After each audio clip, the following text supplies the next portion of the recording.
A hush falls over the cemetery as the folded flag is passed, then chaos erupts.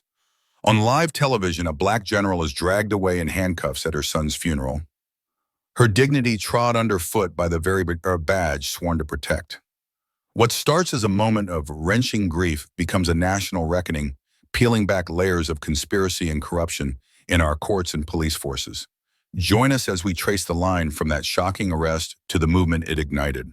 Drop your location below, and if you're in for riveting, unflinching storytelling, subscribe now and ring the bell, because this is a fight for justice you won't want to miss. The morning sun shimmered faintly through a thin veil of cloud, casting a somber light over Jefferson Memorial Cemetery, where the nation had gathered to honor Captain Solomon Drake, a decorated war hero and son of General Valencia Pierce, the highest-ranking black woman in U.S. military history. Dressed in full ceremonial uniform, every medal polished to gleam, Valencia stood at attention as the folded flag representing her son's sacrifice was gently handed to her by the honor guard. Her face, carved with military dignity and maternal devastation, betrayed nothing of the sleepless nights or the hollow ache inside her chest. But as her trembling hands reached for the flag, her last tangible connection to Solomon, a chilling disruption shattered the sacred silence. A sudden rustle in the crowd movement, then chaos. Jackson Reed, a white teenager wearing a conservative blazer and still-clipped courtroom tag, shoved past mourners with manic urgency. The sound of his boots crunching gravel was followed by a scream, "She's a threat. She doesn't belong here." In one motion, he pulled a pistol and pressed it against Valencia's temple. Gasps spread like wildfire. The crowd froze. Cameras clicked in rapid panic. 20 uniformed police officers, already stationed there, under the command of Chief Malcolm Foster, stood motionless. No one moved to stop the boy. Not one officer shouted for him to drop his weapon. Their silence wasn't ignorance. It was permission. Valencia did not flinch, though her body betrayed exhaustion and raw grief. Her eyes did not waver. In that instant, surrounded by graves, she remembered every insult she had swallowed to prove she was worthy of the uniform she wore. Every promotion questioned every ceremony where she stood alone. Now here at her son's funeral, the truth of America's rot stared her down through the barrel of a teenager's gun, and it had a badge standing behind it. "This one thinks she's better than the rest of us," Jackson snarled, his voice cracking with hatred as his finger tightened on the trigger. "Time to remind her who runs this country." Solomon's flag fluttered between them. Valencia's hand inched forward, not toward a weapon, but toward her child's final symbol of honor. "Not today," she whispered, the words breaking through her throat like fractured steel. Then boom! A single shot cracked through the cemetery, echoing off marble tombstones. Screams erupted. Mourning turned to bedlam. But it wasn't Jackson who fired. It was Officer Quinn, one of Foster's men, who had discharged his weapon into the sky to create confusion. "She's got a gun," he bellowed to. Even as Valencia remained motionless, clearly unarmed. Seconds later, the scene devolved. Cameras were shoved aside. Valencia was tackled to the ground face first into the dirt beside her son's casket, the very soil her son had died defending, now staining his mother's face. "General Valencia Pierce, you're under arrest for threatening an officer and inciting violence at a public gathering." Officer Reeves sneered as he wrenched her wrists into handcuffs.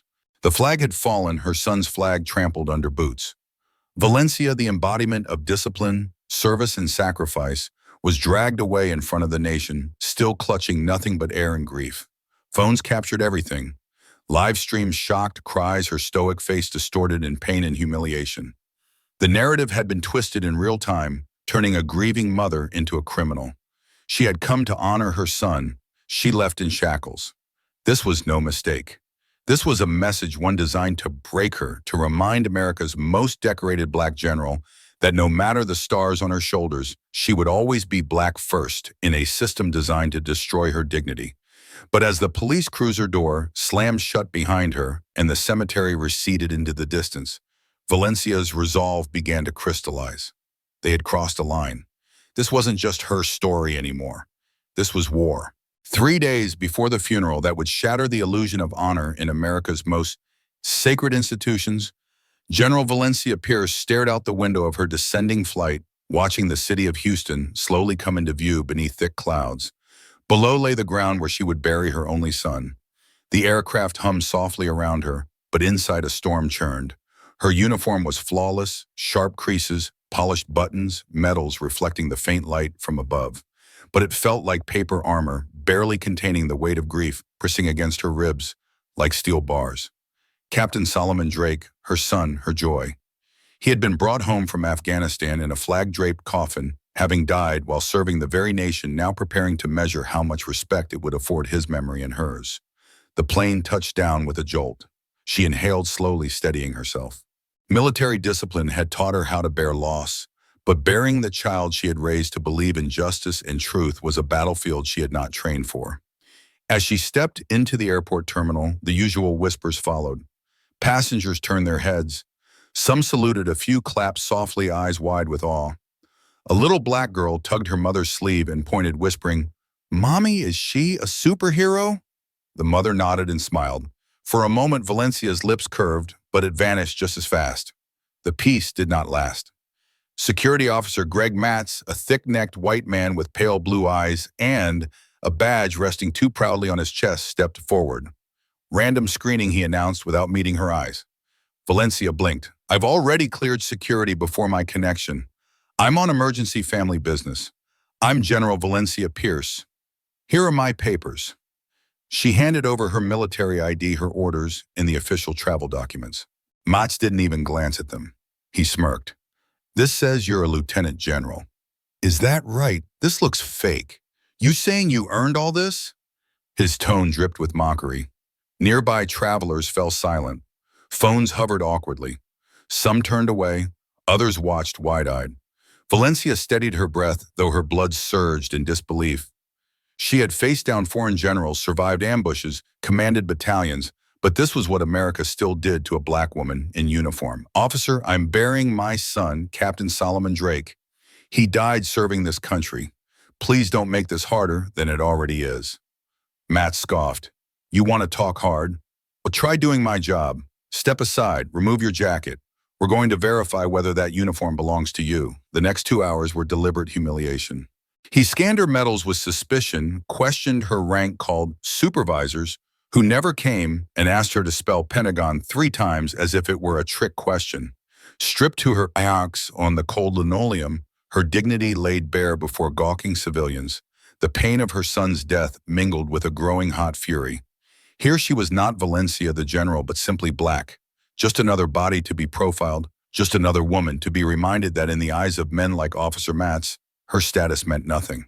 When her daughter Amara, a civil rights attorney, finally found her, she stormed up to the checkpoint. "Is this a joke? You're harassing a 3-star general because she's black?" Matz turned visibly annoyed. "Back up or you'll be detained for interfering." Even then, Valencia intervened, her voice calm but breaking. "Let it go. Not now." Below lay the ground where she would bury her only son. The aircraft hummed softly, but inside her, a storm raged. Her uniform was perfect, sharp creases, polished buttons, medals gleaming, but it felt like paper armor against grief pressing on her chest like iron bars. Captain Solomon Drake, her joy, returned home from Afghanistan in a flag-draped coffin, having died serving the nation, now measuring how much respect it would grant his memory. The plane landed with a jolt. She drew a slow breath, steadying herself.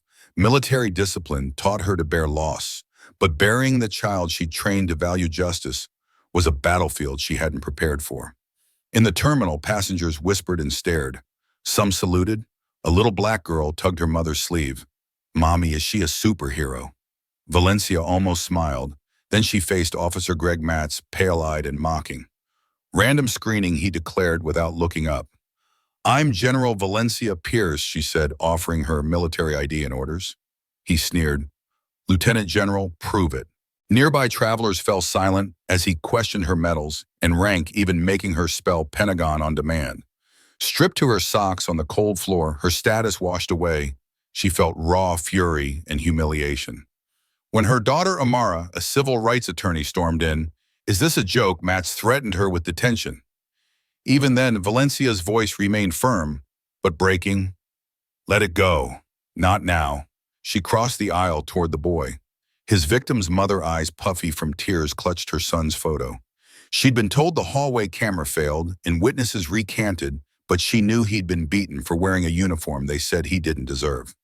Judge Whitaker leaned forward. Is this a hate crime or just boys being boys? The mother flinched at his dismissal of her son's battered skull.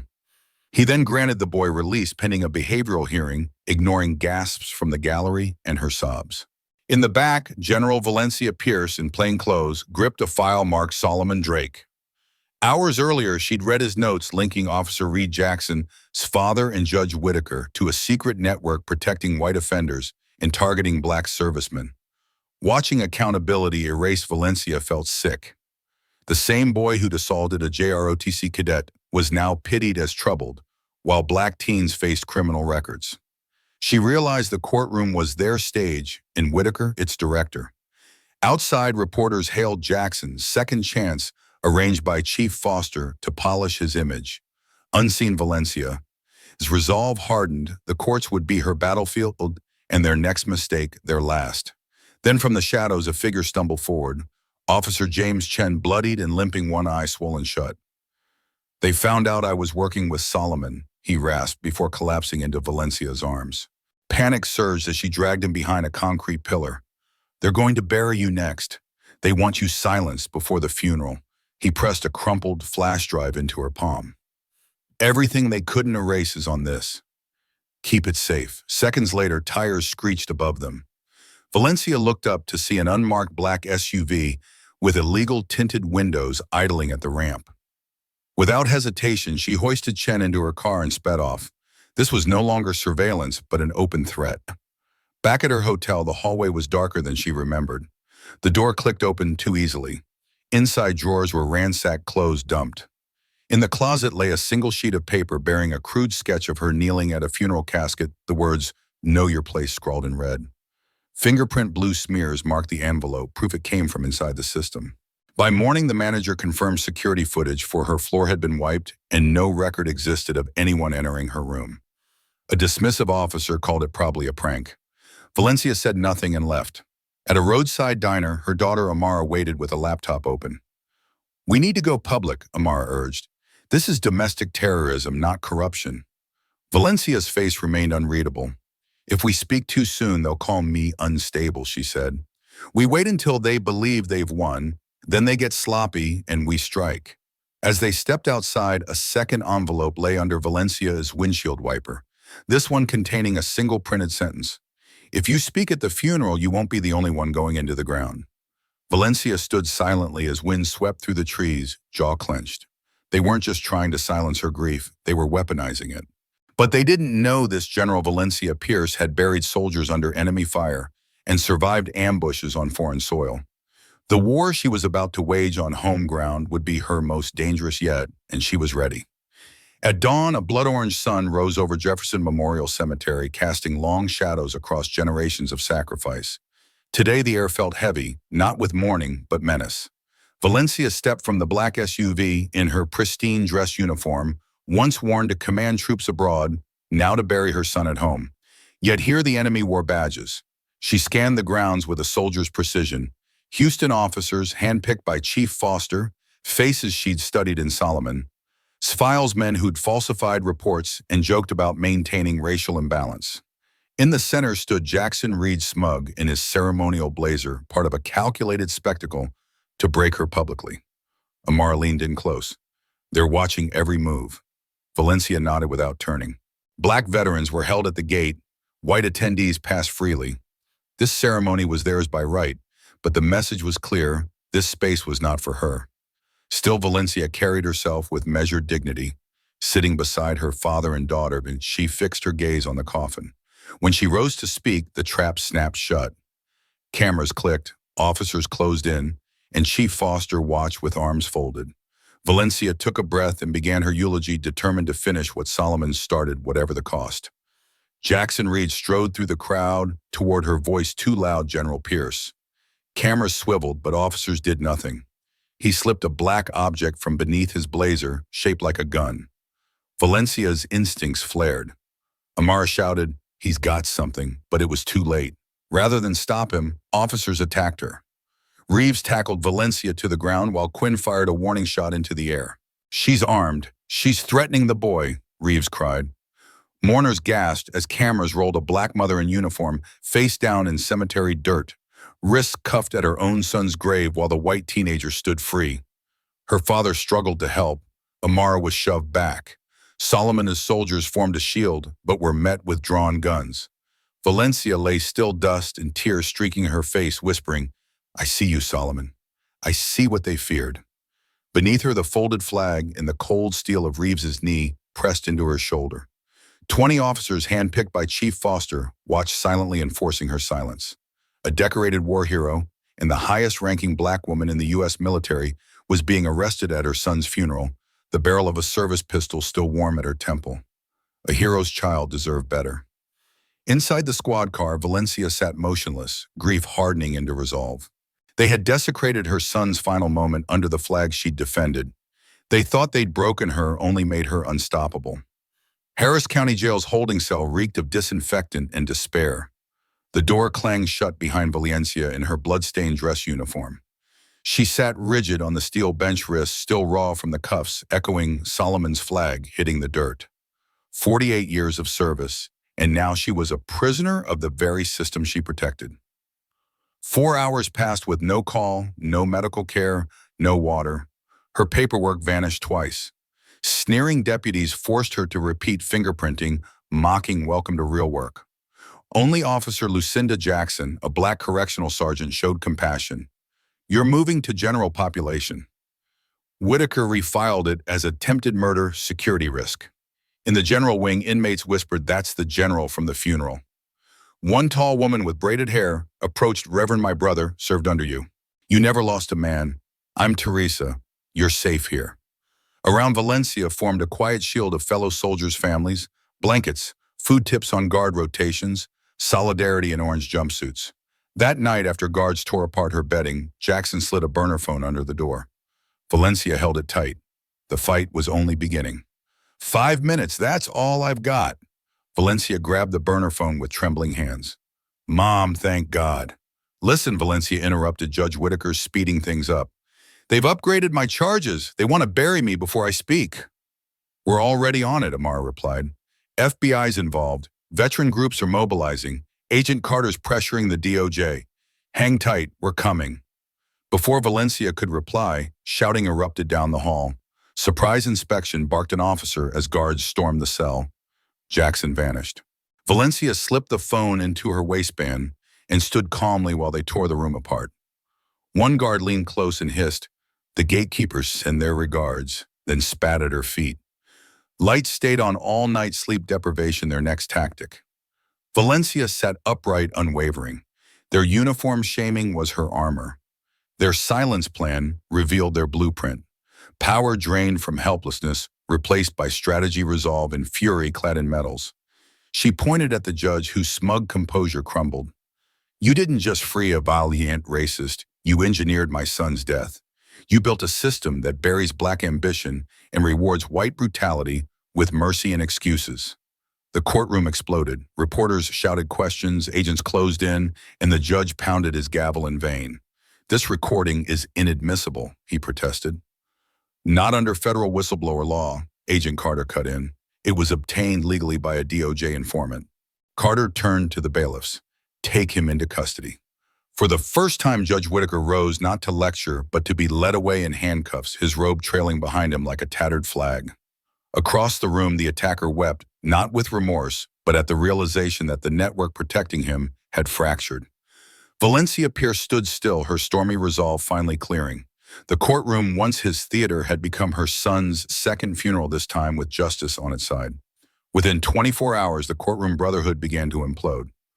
Officers once untouchable were handcuffed and hauled away.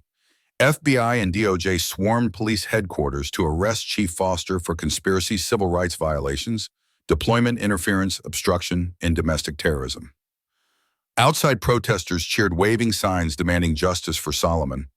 Watching it unfold in silence, Valencia Pierce felt no triumph, only revelation. This was no isolated conspiracy, but an infrastructure built to target black soldiers and families. Every day brought new names: officers, bailiffs, clerks, even prosecutors were confessing to orders to watch or endanger black veterans. Deployment memos manipulated at higher levels confirmed her worst fears. And at the center stood Senator Whitaker, the judge's brother and the Brotherhood's political shield. His family denounced it as a deep state witch hunt, while conservative outlets smeared Valencia and Solomon's reputation. But the fire born at her son's grave burned brighter, now fueled by clarity and bolstered by military leaders and veterans demanding sweeping reform. Whistleblowers from 5 other states confirmed that the Brotherhood wasn't just a Texas problem, but a nationwide sickness. In response, the Solomon Drake Military Justice Initiative was formed, and Valencia was chosen to lead it publicly, not as a victim, but as proof that silence had fueled this darkness. Lived before Congress, she played the hidden recording Solomon had left a conversation between Senator Whitaker and Chief Foster, plotting to send him to a known danger zone. The chamber fell silent. Valencia's calm words cut through like steel. This wasn't war. This was execution. In that moment, the courtroom empire didn't merely collapse, it shattered. Robes, badges, gavels became evidence tags. From the wreckage rose a new legacy stamped with the name Drake. Now, at the newly renamed Drake Field of Honor, a gentle breeze swept over rows of crisp saluting troops. Media stood respectfully at the edges. Valencia, her uniform spotless and bearing a 4-star, approached her son's marble headstone. He served with honor. He died for truth. She carried only the folded flag once ripped from her hands. As she traced Solomon's name, she remembered the humiliation at his burial and how her grief was once branded criminal. Today, under a sky as blue as that flag, the world watched, learned, and mourned alongside Bunn. Surrounding her were those who had made the impossible possible, her daughter now leading the Drake Justice Foundation, and whose voice had shaken the highest courts. The agent who risked everything to expose the rot beneath the law. And Officer Chen, restored and honored in the Houston Police Integrity Unit. Behind them stood families, Black veterans, Gold Star mothers, and survivors. Solomon died trying to defend, no longer alone.